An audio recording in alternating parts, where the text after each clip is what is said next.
while he was at Wisconsin, and he turns out to be the unsung hero of the Super Bowl.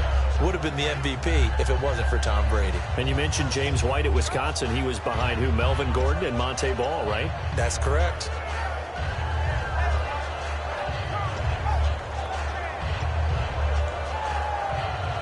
Incomplete pass on second down. Let's see what the offense draws up here on third.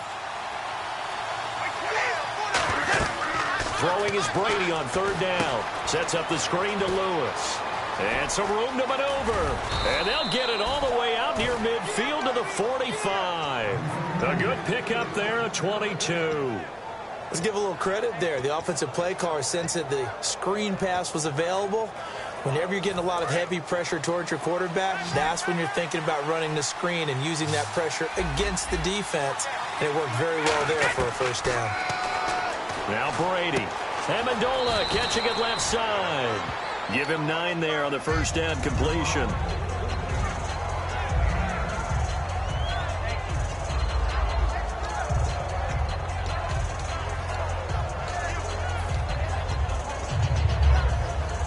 And now we're circling here around the 2-minute warning. This is a setup play, trying to get one last one in before the clock warning. 2 minutes to play in a tightly contested first half. We'll come back to Miami after this.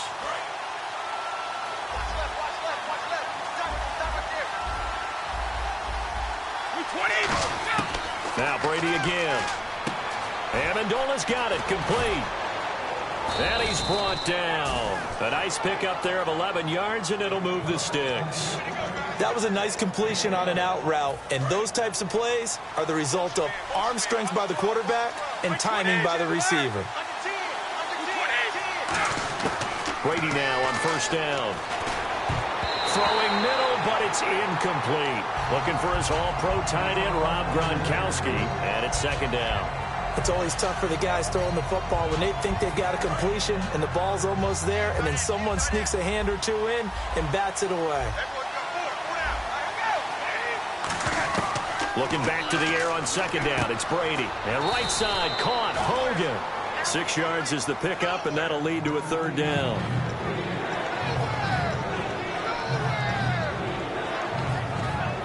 Here's the 7th play of this drive. This is 3rd and 4.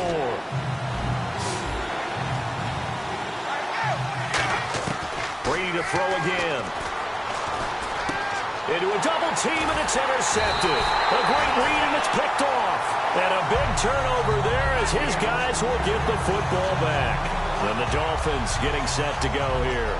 And a tight game after punting last time. See if they can get something going on this drive. As a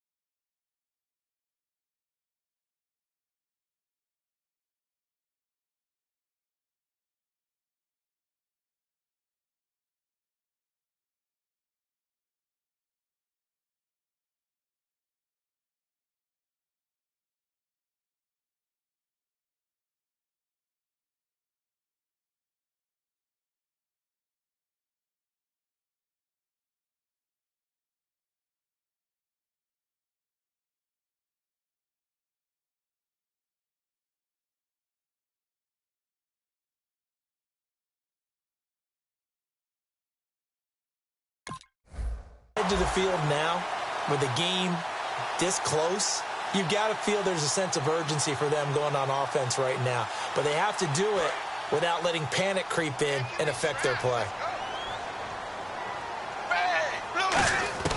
After the interception, here's Tannehill. Oh, the ball comes out on the hit, but they'll say it's incomplete. Little lull in the action here to go over an offseason storyline that's kind of interesting. L.A. a couple years ago, they have no teams, and now they're going to have 2 with the move from San Diego to L.A. What does that mean for the league and for the Chargers? It seems like an easier transition, doesn't it, than St. Louis when they moved back to Los Angeles. Less culture shock. Less culture shock, less, obviously geography, the whole deal.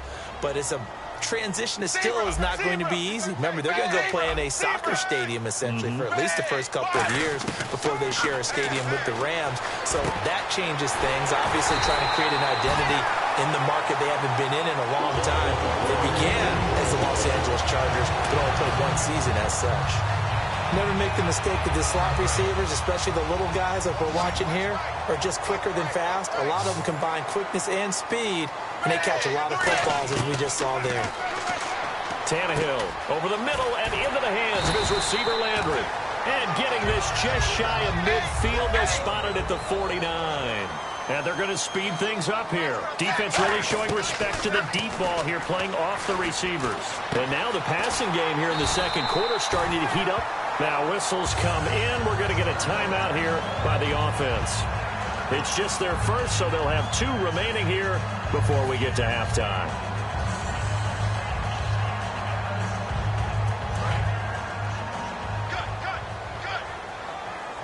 They'll put 2 receivers left, 2 to the right. On 1st and 10, Tannehill. That is caught right at the 10-yard line. It goes as a pickup of 23. And the Dolphins are going to be set up with a 1st and goal. They're going to hurry back to the line now. Now Tannehill. They dump off underneath to Ajayi. And he'll be brought down right on the edge of the goal line at about the 1-yard line. Now hold everything here. We're going to get a timeout by the offense. So that means they're down to 1 remaining here as we head toward halftime.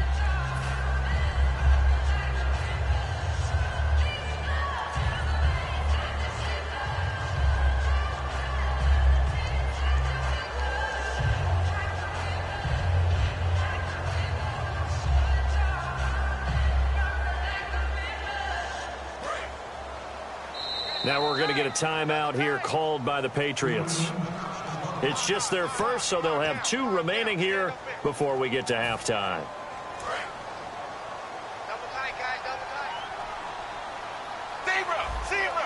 Shift together here from the D-line. They come out with 1 back and 3 tight ends. Offense looks to punch it in here from the 1 on 2nd and goal. And he's going to bowl his way into the end zone for the Dolphins score.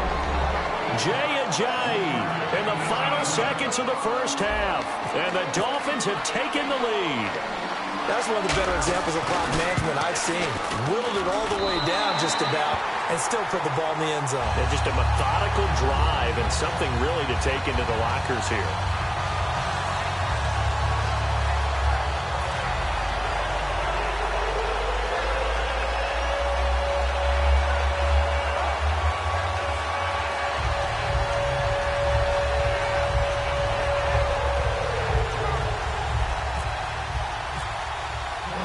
Frank's now on to kick it away after the touchdown. And no return on this one as the fair catch is signaled for and taken. Okay, partners, New England comes out here to take the field on offense. This is such an interesting story, how they've been able to do it year after year after year. Guys talk about parity in the NFL. Well, New England has kind of transcended that parity, and they've done it with guys that you don't normally think of as household names. The parts keep changing for New England. That's the amazing part. In a double coverage, and it's intercepted. It's the former Seahawk, Byron Maxwell. First half in the books. You're watching the NFL on EA Sports.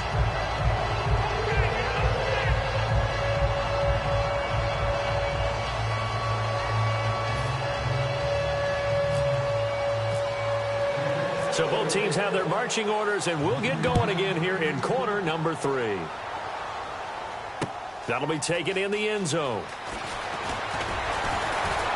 And with a new rule, that decision to bring it out will cost him about 5 yards as he only gets to the 20. Out comes the Dolphins now. They'll go on offense first here in this 3rd quarter. And that last drive, a long drive, but not just that. They had a great air attack going.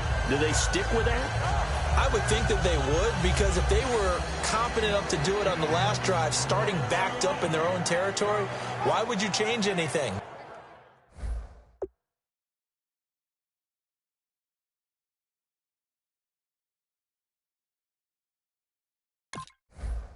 They've got to be confident about what they're presenting and continue to do so. Yeah, because the secondary, they were